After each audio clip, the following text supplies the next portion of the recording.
제가 오늘 박정화 대변인님과 원주에 가야 하기 때문에 복장이 좀 이렇습니다. 안녕하세요. 안녕하세요, 강 기자님.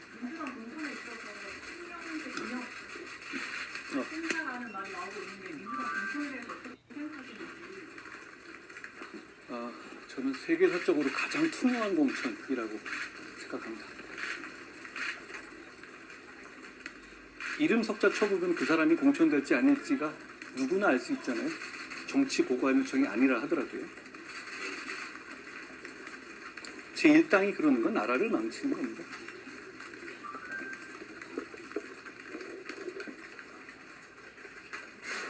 네, 그래요.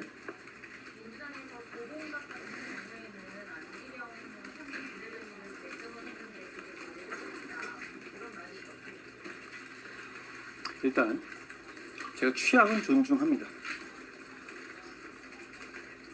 그렇지만 만약 우리 국민의힘의 후보 중에서 제가 차은우 씨보다 낫다라고 말하는 분이 있다면 우리 국민의힘에서는 절대 공천받지 못할 겁니다. 왜냐하면 아주 높은 확률로 굉장한 거짓말쟁이거나 굉장한 아첨꾼일 거거든요.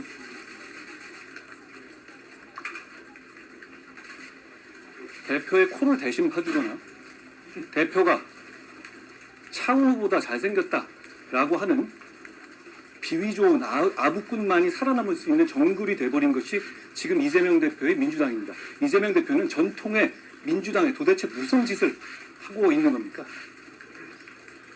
저는 우리 당에게 그리고 도봉의 김재섭 후보에게 더 분발을 촉구합니다. 저런 분들이 국회로 들어가서 나라를 망치게 해서는 되겠습니까? 저런 아첨꾼, 저런 거짓말쟁이들이 국회에 들어가면 이 나라는 지금보다 훨씬 나빠질 겁니다. 저희가 지금 이 상황에서 그걸 막을 수 있는 것은 현실적으로 저희밖에 없거든요. 저희가 더 열심히 하고 분발해야 한다고 생각합니다. 안녕하세요.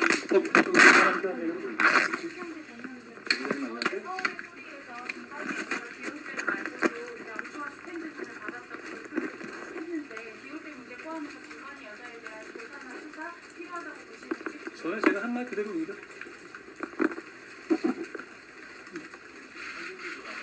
안녕하세요, 나 기자님.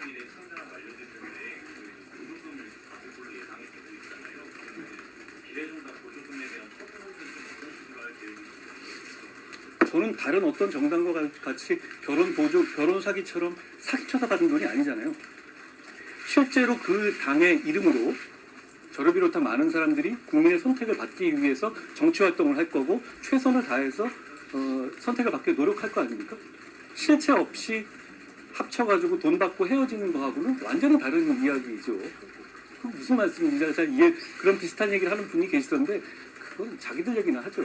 6억 6천 정당 말씀하시는 거죠. 그거하고 그게 어떻게 비교가 대상이 됩니까? 실제로 정치활동을 최선을 다해서 하는 정당이잖아요. 그렇지 않습니까? 다만 그 방식이라든가 그 외양이 이렇게 되는 것을 저희가 반대한다는 것이지 실제로 우리가 내는 비례대표를 국민들께서 선택할 수 있도록 그 당의 이름으로 선택받기 위한 정상적인 정치 활동을 하는 정당이잖아요. 비교할 걸 비교해야죠. 급하더라도 그렇게 아무거나 막 갖다 대면 안 된다고 생각해요. 어디세요? 안녕하세요. 네. 공천 공정성을 계속 강조하시는데 이번 어제 경선 발표된 거 보면 신입 진입 장벽이 너무 높아서 현역 불패 공천이라는 지적이 나오는데 인적 쇄신 필요성을 좀 느끼시는지. 여러분 이렇게 말씀드리겠습니다. 일단 우리 당은 지난 선거에서 너무나 심하게 졌어요. 그렇죠? 그리고 그러면 결국은 그 아비규환 속에서 살아남은 사람들이 지금 우리의 현역입니다. 그렇기 때문에 현역들의 경쟁력이 있는 사람들이 주로 많이 살아남아 있다라는 점 하나. 그리고 저희가 룰을 발표한 것은 현역들, 특히 중진급들의 대단히 불리한 룰입니다. 그거 이해하시죠? 그러니까 반발도 많죠. 뭐 몇 프로 깎고 30% 가까이 깎았다라고 하는데 거기서 이기지 못하는 시민이라면 우리 본선에서 경쟁력을 의심할 수밖에 없고, 말씀드리지만 우리는 통진당화되는 민주당이 국회를 장악해서 이 나라를 더 망치는 것을 막을 수 있는 유일한 세력입니다. 이기는 공천, 설득력 있는 공천을 해야 하는 것이고 그 시스템대로 운영돼야 하는 것입니다. 그리고 내부를 보시면 저희 내부에 중진급들의 스타급 이동이 상당히 많아요. 그러니까 그리고 끝까지 보시면 상당 부분 그거는 이 많은 쇄신이 있을 것이다. 저는 그렇게 예상합니다. 그리고 조용한 공천이니까 감동이 없다 이런 취지의 저 주장도 하잖아요. 우리의 조용한 공천은 보이지는 않지만 많은 분들의 감동적인 희생과 헌신이 있기 때문에 가능한 겁니다. 감동적인 희생과 헌신 없이 조용한 공천 가능하겠습니까? 여러분 베테랑이시니까 조용한 공천 보신 적 있어요? 지금까지 최근에 대한민국사에서? 그게 가능한 이유는 지금 계속 보도되고 제가 굉장히 감사의 말씀을 드리고 있지만 우리 당 입장에서 굉장히 그동안 헌신해오고 존재감이 있던 분이 우리 전체의 승리를 위해서 반복적으로 계속적으로 헌신해 주시고 계시고 승복해 주시고 계시기 때문입니다. 그거 굉장히 어려운 겁니다. 결국 저는 그런 식의 중진들의 헌신과 희생이 오히려 이 지금의 조용한 공천을 만들어 주고 계신 것이다 라는 생각을 하고, 그리고 탈락하신 분들도 마찬가지입니다. 물론 얼마나 마음이 안 좋으시겠어요. 그렇지만 그분들께서 이렇게 수복해 주시고 품위를 가지고 이의 제기를 해주시는 것에 대해서 당을 대표하는 사람으로서 대단히 감사하다는 말씀을 다시 한번 드립니다.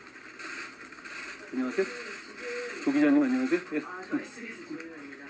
상당히 많은 쇄신이 있을 거라고 말씀을 하셨는데 그 쇄신이라 하면은 영남권의 쇄신이 좀 필요하다라고 보시는 건지 해석해도 될지 모르겠습니다. 특정 지역에 말씀을 드리는 건 아니고 저희가 영남권이 어차피 의원 수가 많잖아요. 그렇지 않습니까? 그러면 거기에서 여러 가지 경선이 되고 그 결과를 보시면 그 차이가 날 수밖에 없을 겁니다. 다만 그 쇄신이라는 게 예를 들어서 이재명 대표식의 피를 보는 그런 쇄신을 원하세요? 그게 쇄신입니까? 자기 사람 꽂고 자기에게 조금이라도 반대될 만한 사람들은 날리는 것이 쇄신입니까? 그렇지 않죠. 저는 오히려 쇄신이라는 것이 시스템을 제대로 지키느냐, 그리고 어떤 개인적인 사심이라든가 어떤 특정 세력의 약진이 있느냐, 이걸 봐주십시오. 저에게 비판적이고 저희에게 비판적인 분들께서도 한번 생각해 봐주세요. 그런 것이 보입니까? 저희가 그런 방향성과 경향성이 보이나요? 예를 들어서 저의 개인적인 정치적인 이익이라든가 어떤 특정한 세력의 정치적인 이익을 추구하기 위한 그런 보이지 않는 손이 보이십니까? 민주당은 그게 명확하게 보이잖아요. 민주당에게는 그것은 이미 보이지 않는 손도 아니에요. 너무나 잘 보이는 손이죠. 우리에게 그게 있습니까? 저는 그게 없다고 말씀드립니다. 왜냐하면 실제로 그런 생각이 없거든요. 저희 어제 경선 발표 보시면 좀 늦어졌죠? 그 봉투를 우리가 열어보지도 않았습니다. 그리고 그 경선 결과가 어떤 것인지 저는 아마 거기 계신 분들 중에서 제일 늦게 알았을 겁니다. 왜냐하면 그게 끝나고 장동혁 사무총장이 제 전화를 받으셨거든요. 안에 계셨더라고요. 그러면 우리 입장에서는 민주당의 공천과 비교해봐 주세요. 우리 경선에서 무슨 DNA? 그 이재명 DNA입니까? 그 DNA 같은 데가 들어가 있어요? 아니죠. 위에서 우수한 데 먼저 한 거. 저는 어떤 업체가 조사했는지조차도 몰라요. 그 결과 나오는 것을 승복해야 되는 것이고, 아까 제가 제일 처음 말씀드린 것처럼 저희는 워낙 졌어요.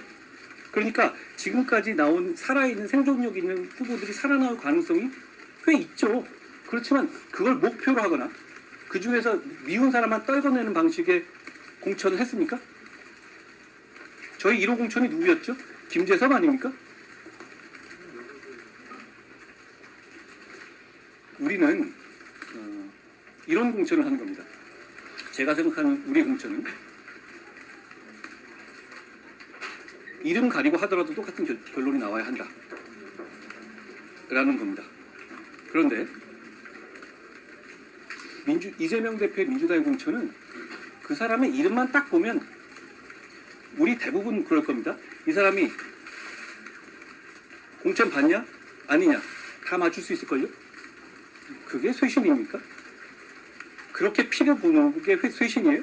아닙니다. 그건 정치를 망치는 거죠. 저는 시스템이 돌아가게 하는데 그 시스템이 방해받지 않는데 제 최선을 다할 것이고 지금까지도 그래왔다는 말씀을 드립니다. 안녕하세요. 안녕하세요, 신규님. 네, 다름이 아니라 그 김민석 민주당 의원이 어제 그 국민의힘 저 시스템 4천이라고 말을 하면서 위원장님이 불법 정치자금 범죄 저질렀다 뭐 이런 주장에 대해서 사과하지 않은 법적 조치하겠다고 이런 식으로 말했는데 안 저질렀어요? 관련된 입장이 그분이 안 저질렀습니까? 지금 제가 어제 말씀드린 것이 7억 2천 받은 거잖아요. 야, 진짜 많이 받았네요. 그런데 그게 처음이 아닌 것도 아시죠? 그 이전에 또 대기업한테 2억 받은 것도 있었잖아요. 저는 이렇게 말씀드리죠. 그분은 제가 말하는 운동권 특권 세력의 대표 주작적인 분이잖아요. 정말 젊을 때부터 이 정치 바닥을 계속 지배하듯이 계시죠. 철새처럼 계속 옮겨 다니셨죠. 대기업으로부터 2억 받은 혐의로 집행유예 받으셨죠? 제가 기억으로는. 이거 틀릴 수도 있어요. 뭐 틀리면 종정하겠습니다. 제가 어차피 랜덤으로 말씀드리니까. 그 다음에 7억 2천을 받으셨죠? 그 13년, 14년 가까이 동안에 그 추징금도 안 내셨죠? 세비는 꼭꼭 받아먹으면서 말이죠. 그리고 지난 1월 19일인가 20일 정도의 기사를 제가 봤는데요. 민주당은 우리랑 달리 무슨 적격심사위원회가 별도로 있잖아요. 공천적. 그때 그 추징금을 다 내지 않은 상태에서 공천 적격을 받으셨잖아요. 거기 인터뷰가 나왔던데요. 김민석 측에서는 열심히 내고 계신다. 14년째 열심히 내고 계시다는 말인가요? 그러면서 그 여정의 끝이 겨우 이재명 대표한테 아부해서 단수 공천 받는 겁니까? 여기에 어떤 민주화 운동의 대의가 있습니까? 이런 분들을 청산하는 것이 도대체 몇십 년째예요. 운동권 원툴로 철새처럼 옮겨다니면서 이런 분들을 청산해야 한다는 것이 우리의 시대 정신이어야 한다고 생각하고 저는 이런 분들을 청산하기 위해서 우리 힘이 아직 많이 부족하다고 생각해요. 우리 당이 더 열심히 하고 제가 더 열심히 하겠다는 말씀을 드립니다. 어떤 부분이 잘못됐다는 취지로 말씀하시던가요? 지금 표적 수사? 네. 그럼 그 전에 2억 받은 건 뭐죠? 그거 노무현 정권 때 수사인데요? 그럼 그 표적이면 왜 추징금을 계속 내고 계셨나요? 김문석 의원이 표적 수사를 당했다라는 것에 많은 분들이 동의하세요? 그리고 추징금을 납부하지 않은 상태에서 지금 민주당의 올해 1월 말에 적격 심사를 받으신 것 아니에요? 적격 통과하신 거 아닙니까? 제가 보도는 그렇게 봤습니다. 어떤 부분을 사과해야 되는 걸까요? 김민석 같은 운동권 특권 세력을 미리 청산하지 못한 점을 사과하란 말인가요?